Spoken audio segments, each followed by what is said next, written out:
Hello. This is the first lecture in a series of lectures covering sports psychology.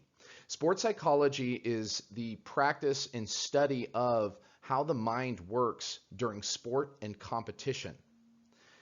In this first lecture, we're going to be looking at the overall structure of the year and how we need to structure some of the different skills involved in sports psychology to ensure optimal athletic performance.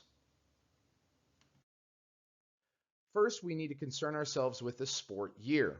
A sport year is divided into different phases. The first phase is going to be what we would call a preparation phase. This is going to be our off season, away from competition. This preparation phase is going to be divided into two phases. A general phase, which is off season entirely, the furthest away from competition, where we typically have our greatest amount of physical development and physical training. If you are a strength and conditioning coach, this is typically when your time takes up the largest portion of their training.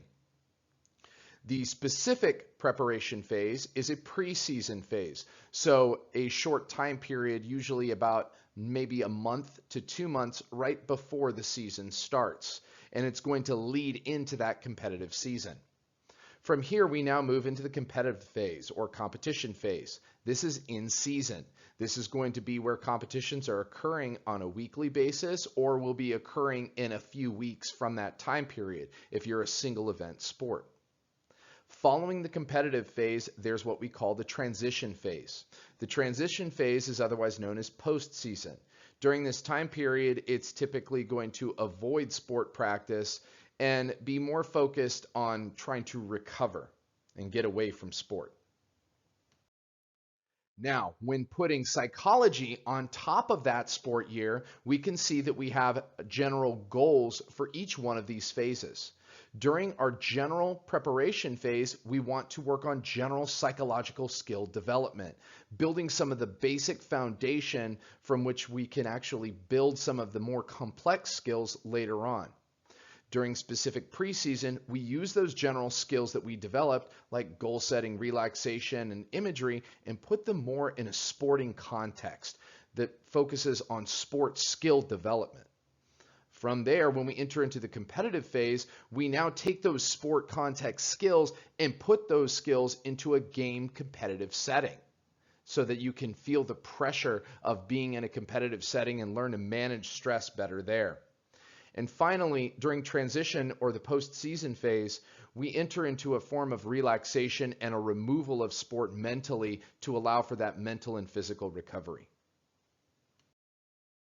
When breaking down the different phases individually and the skills that we'll focus on, we're going to start with general preparation. As I've stated, general preparation is going to be the off-season phase. Here, we are working on the development of general psychological skills. The three skills that we're going to work on and lecture on will be goal setting, relaxation, and imagery. Goal setting is going to start by being very process focused. If we don't have a good foundation for building goals, we have no idea where we're going towards. And that is why it is very important to start with goal setting with any individual athlete in what they want to get out of the sports psychological skills, their training, their sporting year, their sporting career. If somebody doesn't know where they're going, they have no idea how to get there. And that is why this is the most important skill for them to have the foundation of. Next is relaxation. Relaxation is going to be focused on how and when to use music, breathing, and quiet time or other individual preferences to decompress.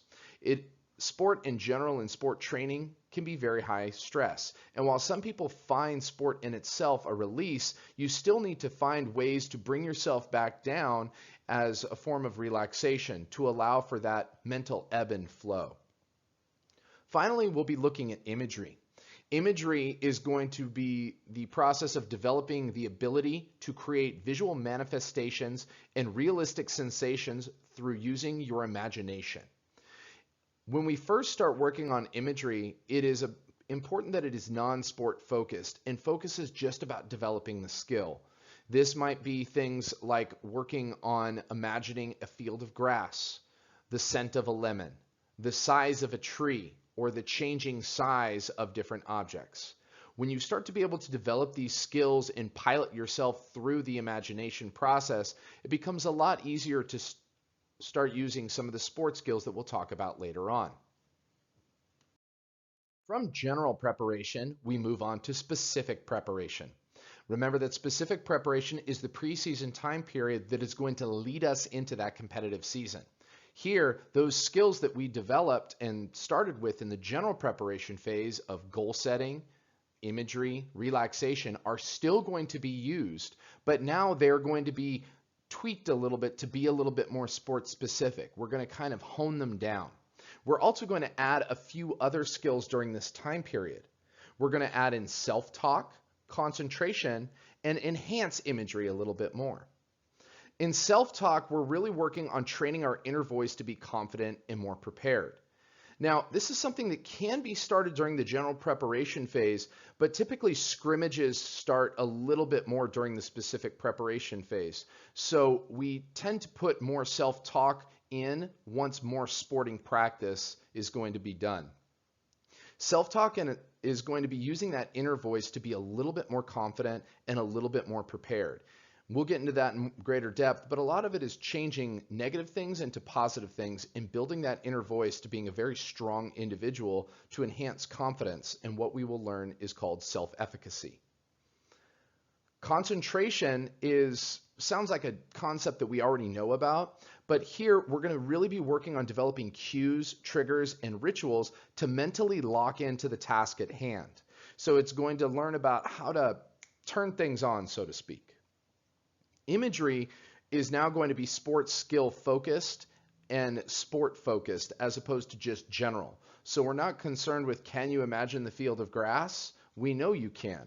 Now we're going to use the example of imagining the practice of throwing a pitch in baseball. You're standing on the mound, where you step, how your hand feels, how the ball feels in your hand, and the ability to actually visualize the release of it. So working on this sports skill imagery is of great importance during specific preparation phase. Now we transition into the competitive phase, which is of course in season. Here we're using all of the skills that we developed during the general and the specific, and we're now maintaining a lot of those skills and transitioning them to the game setting.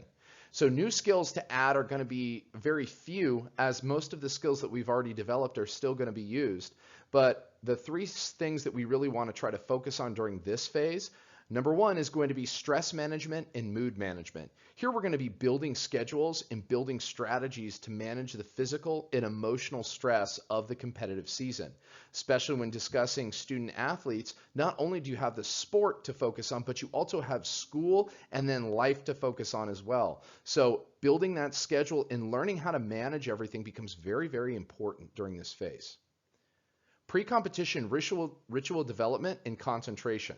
So we've already established some basics with concentration during this phase, but now we really want to work on a pre-competition ritual development, something that we do even before games to kind of get us locked in. If we're a pitcher for baseball, as the example I've used, maybe you go through you eat the same meal, you put on a lot of the same clothes every day. Obviously, you're going to be wearing your uniform. Then as you step up to the mound, you have your own ritual that you go through that locks you in, keeps you mentally focused, and enhances that concentration that we've already developed. Finally, we have imagery. Imagery is going to now take that skill that we've developed, the general skill first, I imagine the grass, I can see everything before me. And to the specific, where we started to work on, I can now throw the ball, imagining throwing the ball. And now into the competitive environment, where we now use that imagery to put ourselves in a game-like setting, where we can hear the noise of the crowd, where we know that we're in that game setting, we imagine what's going on, and we can feel the pressure of what's happening and learn better how to manage our stress and our overall arousal level during that situation. Leaving the competitive phase, we now enter into the transition phase. Here, this is postseason. And this is about taking a break from sport and competition. We relax, we recharge, and we revamp. Here, there's not so much new skills to work on, but more of a general focus of the transition phase.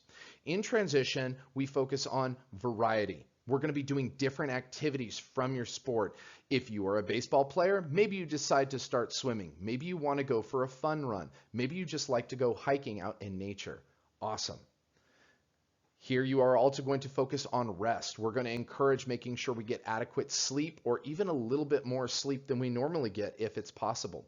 We're going to find low stress situations, all things to decompress us from a very stressful competitive season. And the final focus is, of course, going to be on relaxation and recovery. Here, we're going to perform low intensity activity. Maybe we go for more walks, hikes. We could start lifting weights again, but just at lower intensity for more repetitions. And then we're going to make sure that we do our therapy continuing from the in-season if this is necessary in our program. We're also going to find relaxing activities that improve our mood. That's it for lecture 1. What we're going to do over the subsequent lecture series is start to break down each one of the skills that was presented in this lecture.